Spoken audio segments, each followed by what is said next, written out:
Bismillahirrahmanirrahim. Assalamualaikum warahmatullahi wabarakatuh. Alhamdulillahirabbil alamin wa bihi nasta'in ala muriddin wadin wa ala alihi washabihi ajmain. Amma ba'du. Pertama-tama, marilah kita panjatkan puji dan syukur kepada Allah Subhanahu wa taala yang masih memberi kita nikmat yang banyak sehingga kita nikmat-nikmat itu kita masih bisa melaksanakan perintahnya dengan baik. Selawat serta salam semoga selalu tercurah limpahkan kepada junjungan kita, yakni Nabi kita Muhammad SAW, yang dengan perjuangan beliau dan para sahabatnya kita bisa merasakan manisnya iman dan indahnya Islam. Tidak lupa kepada keluarganya, para sahabatnya dan juga pada para pengikutnya hingga akhir zaman kelak. Amin ya rabbal alamin.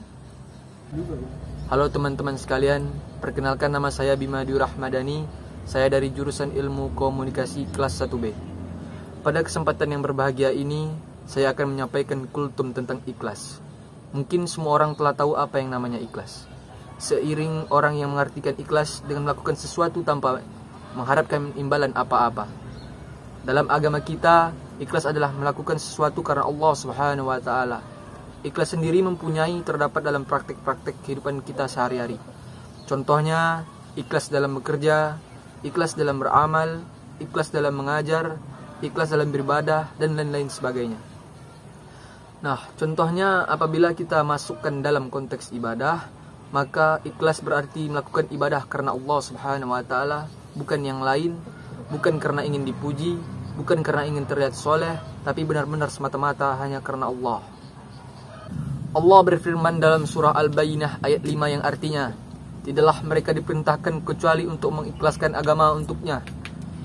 Ayat ini menerangkan pada kita tentang berlaku ikhlas dalam beragama. Agama apabila tidak dilandasi dengan ikhlas dan kejujuran akan runyam dan seolah tak berbekas.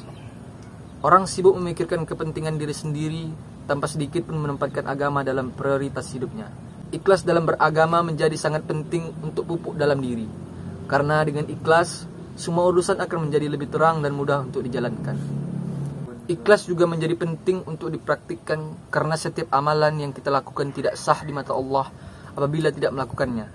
Dalam hadis yang diriwayatkan oleh Imam Muslim dalam kitab Sahih Muslim, diceritakan tentang suatu perkara yang akan terjadi nanti pada hari akhir di hadapan Allah. Nanti di hadapan Allah ada seorang hamba ditanya oleh Allah, "Apa yang telah kamu lakukan di dunia ini, wahai hambaku?" Ia menjawab, "Saya berjuang dan berperang demi Engkau ya Allah, sehingga saya mati syahid." Allah berkata, "Dusta kamu. Sebenarnya kamu berperang bukan karenaku, melainkan agar disebut orang yang berani. Ketika kamu telah menyandang gelar tersebut, kemudian Allah merintahkan agar dia dicampakkan dan dilemparkan ke dalam neraka." Dari cerita yang telah saya sampaikan tadi, contoh orang yang beribadah dengan tidak ikhlas dan mengharapkan selainnya. Kisah ini menjadi tamparan keras bagi kita yang masih sering beribadah atau melakukan sesuatu bukan karenanya. Semoga kita termasuk orang-orang yang Allah lindungi dari hal-hal seperti itu. Amin amin ya rabbal alamin. Hadirin yang dirahmati oleh Allah Subhanahu wa taala.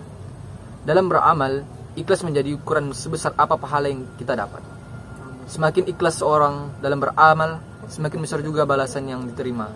Semakin murni karena Allah dia melakukan sesuatu, maka semakin bernilai amalan itu di sisi Allah Subhanahu wa taala. Di antara hadis yang mengingatkan kita agar bekerja dengan penuh keikhlasan ialah riwayat Al-Bazar dari Adahak Rasulullah SAW bersabda, yang artinya, "Hai manusia, bertulus ikhlaslah kamu akan segenap amal yang dikerjakan, karena sesungguhnya Allah tidak menerima suatu amalan kecuali dikerjakan karena Allah semata-mata." Ikhlas yang merupakan pekerjaan hati itu adalah merupakan intisarinya segala amal perbuatan.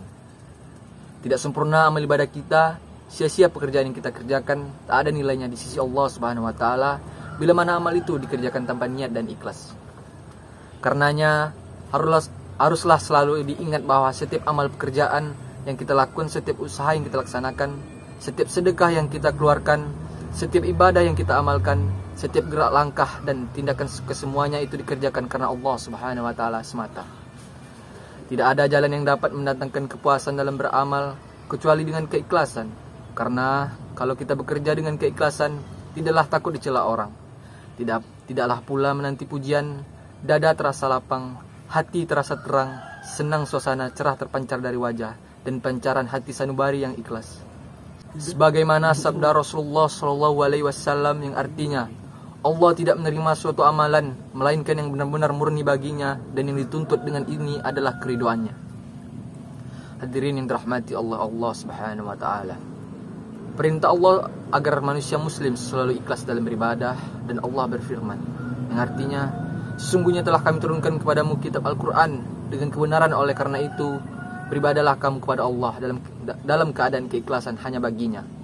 Quran Surah Az-Zumar ayat 2. Dari ayat ini telah saya terangkan tadi bahwa cara beribadah yang benar itu hanyalah menyembah Allah semata dengan penuh keikhlasan, bersih dan murni dari pengaruh syirik dan riya. Oleh karena itu, beribadah dengan takyan itu hendaknya ditunjukkan kepada Allah semata, bukan karena ingin dipuji oleh manusia. Dari pembicaraan yang telah saya sampaikan dari awal tadi hingga kini, saya dapat menyimpulkan beberapa hal tentang ikhlas. Yang pertama adalah, bila kita semua mempunyai perasaan ikhlas, perasaan yang menghidupkan kepentingan bersama, tentu nasib kelembagaan kita seperti masjid-masjid, madrasah, langgar dan musola, rumah-rumah penyantun kita tidak tentu berkeadaan yang ada sekarang ini.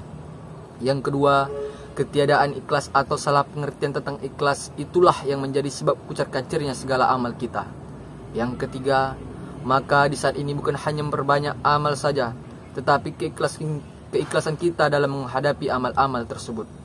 Marilah pengertian ikhlas itu kita tempatkan pada posisi yang sebenarnya. Bukanlah arti ikhlas itu memberi yang sekecil-kecilnya, atau memberi kepada orang yang tak berguna lagi kepada kita, atau sudi memberi kalau ada balasannya.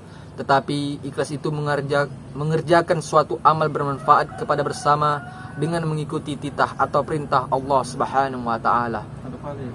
Setelah kita memahami isi dari berlaku ikhlas, maka marilah kita mulai memupuk dan melatih diri kita untuk ikhlas dalam segala hal, sehingga apa yang telah Rasulullah siratkan dalam hadisnya tidak terjadi pada kita. Amin amin ya rabbal alamin. Semoga kultum singkat ini bermanfaat bagi kita semua. Apabila ada kesalahan saya mohon maaf. Wabillahi taufiq wal hidayah.